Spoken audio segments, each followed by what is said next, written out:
हाँ, तो अब क्वेश्चन नंबर 10वां लेने जा रहे हैं अपन। क्वेश्चन नंबर 10वां है, देखिए इस तरह से, सिद्ध कीजिए कि बाह्य बिंदु से किसी वृत्त पर खींची गई स्पर्श रेखाओं के बीच का कोण, क्या कह रहा है, बीच का कोण स्पर्श बिंदुओं को मिलाने वाले रेखाखंड द्वारा केंद्र पर अंतरित कोण का संपूरक होता है। पहली बात तो ये चीज क्लियर कर दूं कि संपूरक कोण क्या होता है। संपूरक का मतलब होता है दो कोणों का योग अगर 180 डिग्री है तो उन कोणों को अपन कहते हैं संपूरक कोण। ठीक है, तो देखिए ऐसे क्वेश्चन को कैसे सोल्व करते हैं, पहले ही आपको मैंने बता रखा है कि जैसे जैसी भाषा लिख रखी है उसको फॉलो करना है और डायग्राम बनाना है। इस चैप्टर का जो मेन मीनिंग है या इस चैप्टर को समझने का सबसे बेहतर तरीका है कि आपको जो भाषा दी गई है, जो क्वेश्चन दे रखा है, उसको पढ़कर अपने को सबसे पहले डायग्राम बना लेना है। तो देखो डायग्राम कैसे बनाते हैं, तो ये क्या बात कर रहा है, बाह्य बिंदु से किसी वृत्त पर खींची गई स्पर्श रेखाओं के बीच का कोण। तो सबसे पहले अपन क्या बना लेते हैं, एक वृत्त बना लेते हैं। ठीक है, क्योंकि वृत्त चैप्टर का नाम है तो यहाँ पर वृत्त तो सबसे पहले बनाना पड़ेगा। तो यहाँ पर देखिए इस तरह से मैं वृत्त बना रहा हूँ, ये कुछ इस तरह से वृत्त बना दिया। ठीक है, अभी कह रहा है कि वृत्त पर बाह्य बिंदु से, बाह्य बिंदु मतलब कोई मैं बाह्य बिंदु लेता हूँ इस तरह से, पी बिंदु ले लेता हूँ, तो इस बिंदु से खींची गई स्पर्श रेखाओं के बीच का कोण, यानी इस बिंदु से दो स्पर्श रेखाएं खींची जा सकती हैं। तो एक तो स्पर्श रेखा कुछ इस तरह से हो जाएगी और एक स्पर्श रेखा कुछ हो जाएगी इस तरह से। तो यहाँ पर कोई पॉइंट दे दे आप, यहाँ पर दे दे ए नाम और यहाँ पर नाम दे दे आप बी। ठीक है, इस पर तो ये क्या कह रहा है कि किसी वृत्त पर खींची गई स्पर्श रेखाओं के बीच का कोण, तो बिल्कुल स्पर्श रेखाएं ये, इसके बीच का कोण हो गए ये। यानी यहाँ पर क्या लिखना पड़ेगा अपने को, यानी देखिए सबसे पहले तो आपको सॉल्यूशन लिखना, फिर दिया गया है, दिया गया क्या है कि कोई ओ केंद्र वाला वृत्त है, पी कोई वृत्त, पी एक बाह्य बिंदु है, इससे दो स्पर्शिकाएं खींची गई। सिद्ध क्या करना अपने को, यानी ज्ञात क्या, देखो यहाँ पर लिख देना। ठीक है, यहाँ पर जगह छोड़ रहा हूँ मैं, तो यहाँ पर लिखना है सिद्ध कीजिए। सिद्ध क्या करना अपने को, सिद्ध करना है कि स्पर्श रेखाओं के बीच का कोण, देखो यहाँ पर क्या लिखा है कि स्पर्श रेखाओं के बीच का कोण क्या है कि एपी और बीपी के स्पर्श रेखाओं के बीच का कोण है A P O, A P B, यानी ए पी बी का कोण जो है स्पर्श बिंदु को मिलाने वाले रेखाखंड द्वारा, स्पर्श बिंदु को मिलाने वाले रेखाखंड द्वारा केंद्र पर अंतरित कोण का। अब देखो केंद्र पर अंतरित कोण कैसे होगा, इस तरह से होगा, क्योंकि देखो ओ केंद्र है तो इन्हीं रेखाखंडों द्वारा, ये एपी रेखाखंड और ये बीपी रेखाखंड द्वारा केंद्र पर अंतरित अंतरित जो कोण होगा उसको क्या बोल सकते हैं अपन, ये ए ओ बी।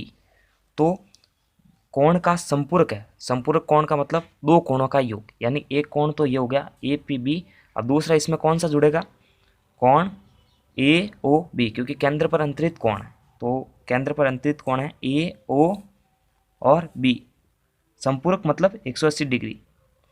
तो ये अपने को सिद्ध करना है, बहुत ही सिंपल है। कैसे सिद्ध कर सकते हैं, हम सबसे पहले यहाँ पर लिखेंगे अब प्रमाण।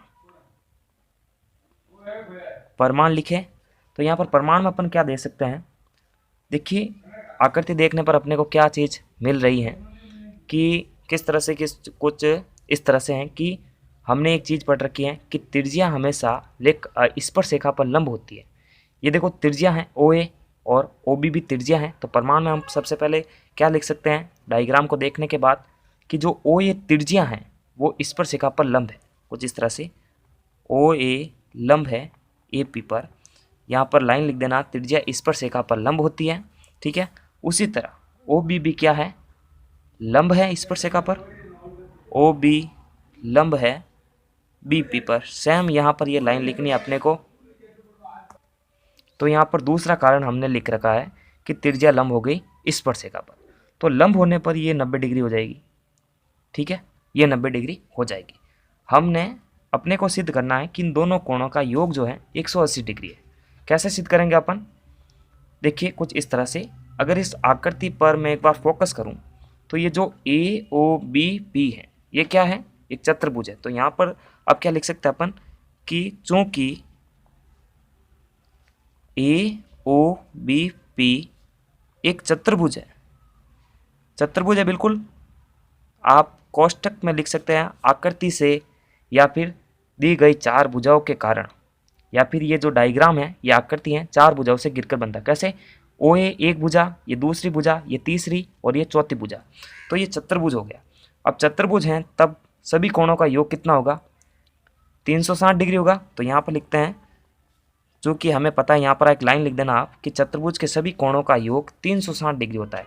तो यहाँ पर कैसे लिख सकता हूँ मैं इनको? सभी कोण लिखना है अपने को। तो यहाँ पर लिखता हूँ मैं कोण ए ओ बी प्लस पहला कोण हो गया, उसके बाद में ओ बी पी प्लस कोण बी पी ए, या फिर ए पी बी लिखते हैं। उसके बाद में कौन है? ओ ए पी। ऊपर हमने लाइन लिख रखी है कि चतुर्भुज की, यहाँ पर लाइन लिखना, ठीक है, इस जगह छोड़ रहा हूँ ताकि वीडियो थोड़ा शॉर्टकट में बने और आप इसे इस क्वेश्चन को समझ लें। तो कोणों का योग कितना हो जाएगा? 360 डिग्री सभी कोणों का योग, ठीक है। तो यहाँ पर इनके आगे मैं क्या लिखूँ? 360 डिग्री है। तो यहाँ पर एक चीज़ देखने पर पता चलता है अपने को कि ए ओ बी का मान हमारे पास में नहीं है, ए पी बी का भी मान हमारे पास में नहीं है, इसका मान भी नहीं है, इसका भी मान हमारे पास में नहीं है। लेकिन कोण ओ बी पी और ओ ए पी, क्या इसका मान हमारे पास में है? बिल्कुल है। ये जो ओ ए पी है इसका मान है 90 डिग्री, त्रिज्या स्पर्शिका पर लंब होती है। तो यहाँ पर एक और चीज़ हम अपने को लिखनी थी कि इसके कारण जो है ओ ए पी 90 डिग्री हो जाएगा, और इसके कारण जो ओ बी लंब है बी पी पर, इसका कारण ओ बी पी जो है 90 डिग्री हो जाएगा, ठीक है। तो ये चीज़ लिखने के बाद में हमारे पास में जो ये दो कोण हैं इनके मान हमारे पास में हैं। तो मैं यहाँ से क्या लिख सकता हूँ? यहाँ पर इसको समीकरण 1 देना था, इसको 2 देना था। तो समीकरण 1 व 2 से मान रखने पर, इसको समीकरण 3 दे दो। समीकरण 1 व 2 से, या फिर समीकरण 1 व 2 का मान 3 में रखने पर, तीसरे नंबर समीकरण में रखने पर, अच्छे से लिखना, ठीक है, मैं शॉर्टकट में लिख रहा हूँ इसको। तो ए ओ बी हमारे पास में नहीं है तो इसको वापस है जैसे कि जैसे लिख दीजिए आप, ये चिन्ह लगाकर। अब देखो ओ बी पी का मान हमारे पास में क्या है? 90 डिग्री है, तो इसको 90 डिग्री लिख रहा हूँ मैं। ए पी बी का मान हमारे पास में नहीं है, और ओ ए पी का मान भी हमारे पास में है 90 डिग्री 360। ये जो नहीं है इनको आप एक साथ में लिख दीजिए। तो कोण ए ओ बी प्लस और कोण ए पी बी, ये नहीं है इनके मान, लेकिन ये 90 और ये 90 जुड़कर कितना आ जाएगा? 180 डिग्री आएगा, ये हो जाएगा 360। अब देखो पक्षांतर होगा तो ये 180 डिग्री उधर चला जाएगा, तो यहाँ पर क्या बचेगा? A O B plus A P B. अगर ये 360 में से घटेगा तो इधर क्या बचेगा? 180 डिग्री आएगा, और यही अपने को जो है सिद्ध करना था। तो यहाँ पर इति सिद्धम या हैंस प्रूव्ड आप लिख सकते हैं।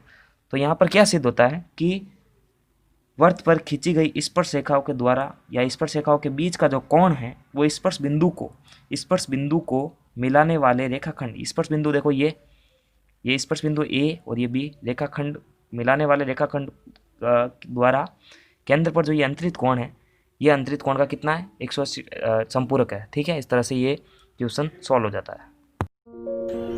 आगे आने वाले वीडियो के लिए मैथ्स विद एमपी सर को सब्सक्राइब करें और बेल आइकन को प्रेस करें।